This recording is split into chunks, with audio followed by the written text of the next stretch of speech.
હું તુરી પોતે મનોજકુમાર રતિલાલ તુરી, મોગોસ્ટ કંડાર, તાલુકો કાલોલ, જિલ્લો પંચમહાલ. મારે 1677 નંબરની વાન ગાડી છે. મારી ગાડી પેસેન્જરમાં ફરતી નથી. અગાઉ 22/4/2024ના રોજ હું મારા સંબંધીના ઘેર મહીસાગર જિલ્લો તાલુકો લુણાવાડા ગામ ભલાડા મુકામે એક સદર સરકારી કાર્યક્રમ બાબતે જતો હતો.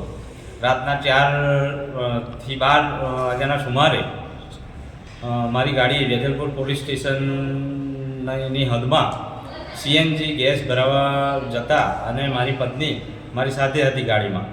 જે આ બાબતે મિતેશભાઈ વણકર અને સંજયભાઈ ભોઈ પોતાની પર્સનલ ગાડી પર કોઈ પણ પ્રકારના પોલીસના હોદ્દા પર નથી અને મારી ગાડીનો પીછો કરી મારી ગાડીને ગેરકાયદેસર રીતે રોકી મારી ગાડીમાંથી પત્નીને હાથ પકડી નીચે ઉતારી દઈ મા બેન સમાની ગાળો બોલી અને મારી પત્નીને કીધેલ કે સારા ગાડીમાં માલ ફેરવો છો તો એની કિંમત તમારે ચૂકવવી પડશે. એ મારી નજર સમક્ષ આ બનાવ બનેલો હતો અને મેં ગાડી એ લોકોને જોઈને ખરસલિયા રોડ પર લીધેલી હતી. આ લોકોએ રીતસર મારી પર હુમલો કરી મારી ગાડીને હેન્ડલ પર દંડો મારી મારો હેન્ડલ તોડી નાખેલ. જે બાબતે મેં ગાડી ઊભી રાખેલ. આ લોકો 2 જણા મારી પર તૂટી પડેલ અને મારી ગાડી વેજલપુર પોલીસ સ્ટેશનમાં લાવી દઈ મારી ઉપર ખોટો કેસ દાખલ કરી દીધેલ.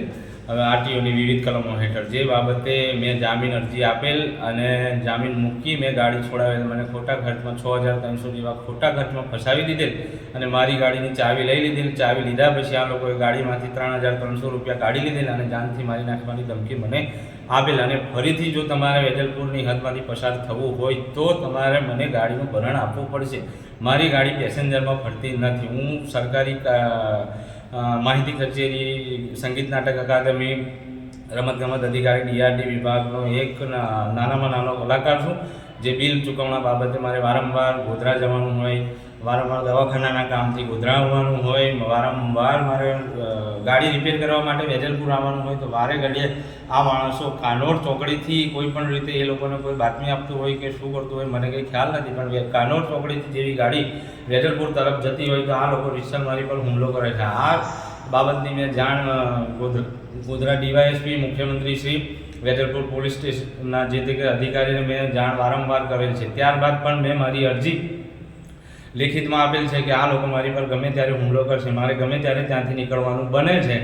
બરાબર છે. અને આ બાબતે વેજલપુર પોલીસ સ્ટેશનમાં મને વારંવાર નિવેદન લેવા માટે બોલાવે છે. એક વખત મેં નિવેદન વ્યવસ્થિત રીતે આપી દીધેલ છે, પણ મને આ ખોટી રીતે જે ગઢવી સાહેબ છે એ મને ખોટી રીતે હેરાન કરે છે. આ આરોપીઓને છાવરે છે અને આરોપીઓ ત્યાં જ બેઠેલા હોય છે અને ગેરકાયદેસર રીતે જે ભરણ ઉઘરાવે છે એ જ માણસો છે. હું એમને સારી રીતે ઓળખું છું. આ મારી પત્નીની છેડતી કરનાર પોતે માણસ છે. આ જે વેજલપુર પોલીસ સ્ટેશનના પીએ છે આની વિરુદ્ધ કોઈ એક્શન લેતા નથી.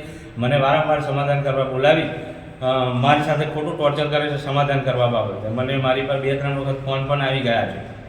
અત્યારે પણ હું વેજલપુર પોલીસ સ્ટેશનમાં જઈને આવેલ છું, પણ મને જે જવાબદાર અધિકારી છે તેમના થકી મને કોઈ પણ પ્રકારનો વ્યવસ્થિત જવાબ આપવામાં આવેલ નથી. મને બોલાવી એ લોકો નીકળી જાય છે. આ બાબતે મેં શહેરા વિધાનસભાના જે જેઠાભાઈ ભરવાડ સાહેબ છે એમને ચાંદલગઢ ખાતે આજ રોજ રવિવારના રોજ હું મળવા માટે આવેલ, પણ એ તેઓ કોઈ કાર્યક્રમમાં વ્યસ્ત હોય મને મળી શકેલ નથી. જે આ બાબતે એ સાહેબનું ખાસ ધ્યાન દોરવા મારી નમ્ર વિનંતી છે. મને ન્યાય મળે અને ફરીથી આ લોકો જે ભરણ ઉઘરાવનારા હોય એમની વિરુદ્ધ સખતમાં સખત કાર્યવાહી કરી મારી અરજીનું સખતમાં સખત કાર્યવાહી કરી મને એફઆઈઆરની કોપી આપે, એ જ મારી આશા અને અપેક્ષા છે. આપનું નામ? મારું નામ તુરી મનોજકુમાર રતિલાલ, મોગોસ્ટ કંડાર, તાલુકો કાલોલ.